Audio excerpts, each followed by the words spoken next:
It is so seldom that we get to review a brand new, well, brand. And Chery just seems to be the gift that keeps on giving. First, they introduced the excellent products in the form of the Tiggo 4, 7 and 8 Pro. And now they've introduced a premium sub-brand. It is Omoda.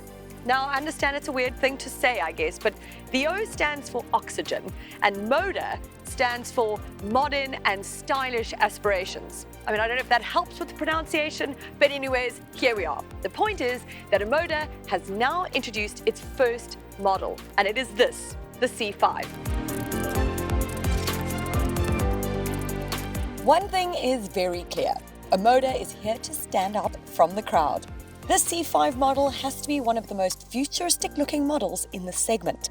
When you consider that it's up against the likes of the Mazda CX-30, Volkswagen T-Roc and Opel Mokka, to name a few. But this C5 is not messing around.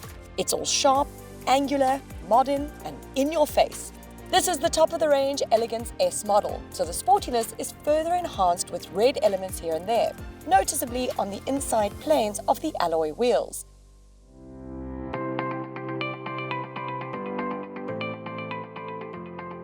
Step inside and you're met with the future. Now, bearing in mind that Chery had a blank slate. It's a new brand, of course.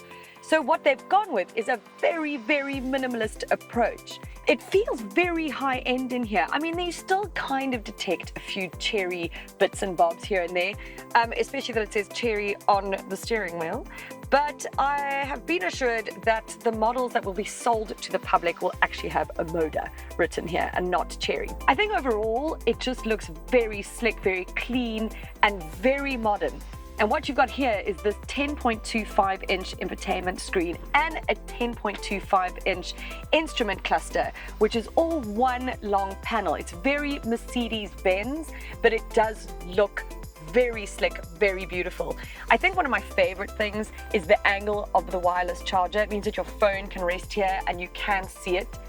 It does actually have a sunroof. A lot of people would maybe question why not a panoramic sunroof, but here we are, we've still got this.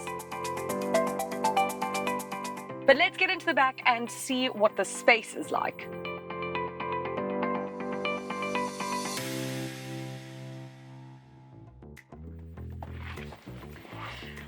Okay, so if we're looking at legroom, pretty generous, not too bad. I'm sitting behind myself.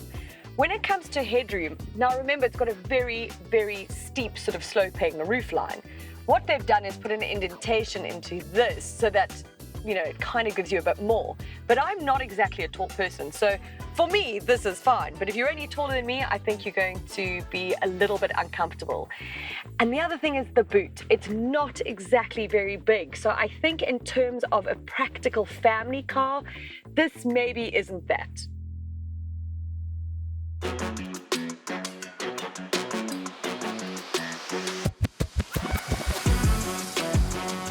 So let's talk about the engine. It's sourced from the Tiggo 4 Pro, but it has been retuned. So it is the 1.5-litre four-cylinder turbo petrol. It's now got 115 kilowatts of power and 230 newton meters of torque. And it's mated to the CVT. Now, overall, a very refined engine. I find it to be punchy enough for overtaking. It's actually a lovely, smooth drive overall. The only letdown, of course, is the fuel consumption. So it's claimed at around 6.9 litres per 100 k's. I'm sitting at 9.8, and I haven't managed to get it much lower than that. So that's going to be a bit off-putting for consumers, I think. And if safety was a worry for you, never fear, because Omoda has no less than 16 systems in this car keeping you safe.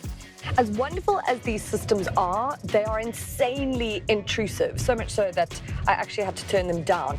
There are levels of sensitivity, but even the lowest level of sensitivity is hardcore.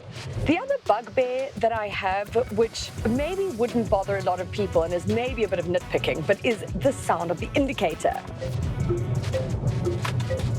It almost sounds like you haven't put your seatbelt on or something, you know, it's sort of alerting you to something. So I know a lot of people might not be bothered by that, but it really bothers me. So I think it would be something that would put me off the car entirely, in fact, which is quite a statement. But anyways.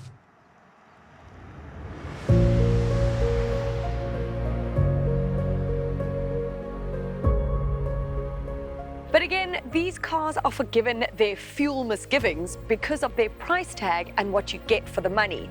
So this range kicks off at just under 448,000 Rand, with this top spec coming in just under 510,000 Rand. But with that, you get that 5-year 150,000 kilometer warranty and a 5-year 70,000 kilometer service plan. Not to mention that 10-year 1 million kilometer engine warranty for the first owner. So again, what we have is an excellent product coming from the East that we just cannot ignore.